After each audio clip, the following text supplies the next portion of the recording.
అభివృద్ధిలో అంటే ఇప్పుడు మెయిన్‌గా అధికారంలోకి వచ్చింది.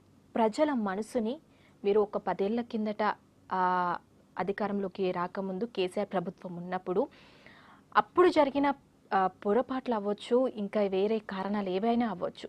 మీరు ప్రజల మనసుని ఏ విధంగా గెలుచుకున్నారు? ఇంత అభివృద్ధిలోకి ఇంత సక్సెస్‌ఫుల్‌గా రావటానికి మెయిన్ కారణాలేంటి సార్? ప్రజల మనసుని ఎలా మీరు గెలుచుకున్నారు? ఇప్పుడు గవర్నమెంట్ వచ్చిన తర్వాత అంటున్నారా?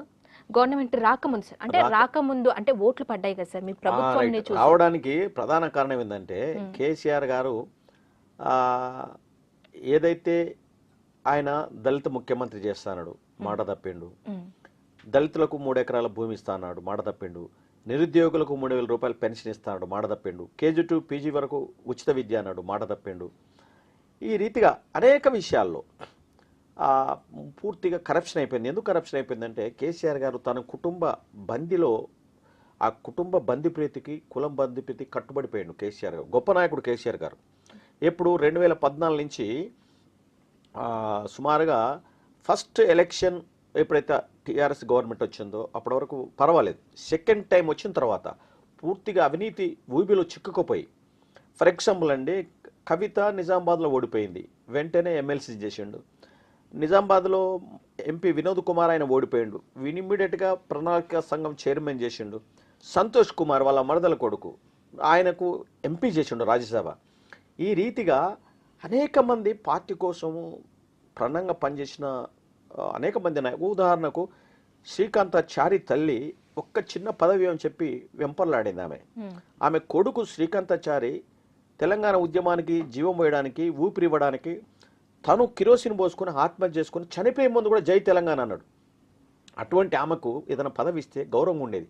తన బిడ్డకు, కొడుకు, అల్లుడు, దగ్గర బంధు వినోద్ కుమార్ అండ్ ఎంపీ సంతోష్ కుమార్, అంటే వాళ్ళ కులం జనాభా ఎంత, కుటుంబం ఎంత. రాజనీతి ఏదైతే ఒక రాజు ఉంటాడు అనుకుందాం, ఒక ముఖ్యమంత్రి కుటుంబాన్ని పక్కకు పెట్టి ప్రజల సంక్షేమం కోసం కృషి చేయాలి తప్ప కేసీఆర్ గారు కుటుంబంలో బందీ అయిపోయి ప్రజాపాలన వదిలిపెట్టి ఫామ్ హౌస్లో పడుకొని ప్రజా సంక్షేమాన్ని గాలికి వదిలిపెట్టడం వల్ల అవినీతి ఎక్కువ జరిగింది. దానివల్ల ఆయన ఓడిపోవడానికి ప్రధాన భూమిక అయింది. అది అనేక అంశాల్లో పరిపాలన అనేది నిజంగా విచ్చలవిడితనం అయిపోయింది. నాకు నేను 1982 అంటే ఒక 40 ఇయర్స్ నుంచి పాలిటిక్స్లో ఉన్నా. ఇంత అవినీతి బహిరంగంగా లైసెన్స్డ్ అవినీతి అనేది బీఆర్ఎస్ ప్రభుత్వం నేను చూసిన. ప్రజలకు విసుగొచ్చేసింది. ప్రశ్నిస్తే కేసులు. ఇవాళ నాడు బీఆర్ఎస్ గవర్నమెంట్లో ఉన్న అవినీతి గురించి ప్రజలు ప్రశ్నిస్తే వాళ్ళ మీద కేసులు పెట్టినరు. కానీ ఇవాళ కాంగ్రెస్ పార్టీ ప్రభుత్వంలో అవినీతి చేస్తున్న పోలీసుల మీదనే పోలీసులు కేసులు పెడతా ఉన్నారు.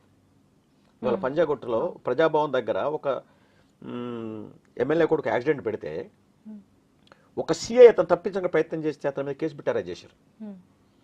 ఆ సిఐకి సహకరిస్తున్న పంజగుట్టలో సిఐ మీద కేసు పెట్టారు. అంటే ప్రజాపాలన ఎట్టుందంటే సామాన్యుని మీద కేసులు పెట్టాయి గత ప్రభుత్వం. నేడు అవినీతికి పాల్పడితే పోలీసుల మీద కేసులు పెట్టి పోలీసులు అరెస్ట్ చేసే ప్రజాపాలన ఇప్పుడు కాంగ్రెస్ పార్టీ పాలన కొనసాగుతా ఉంది.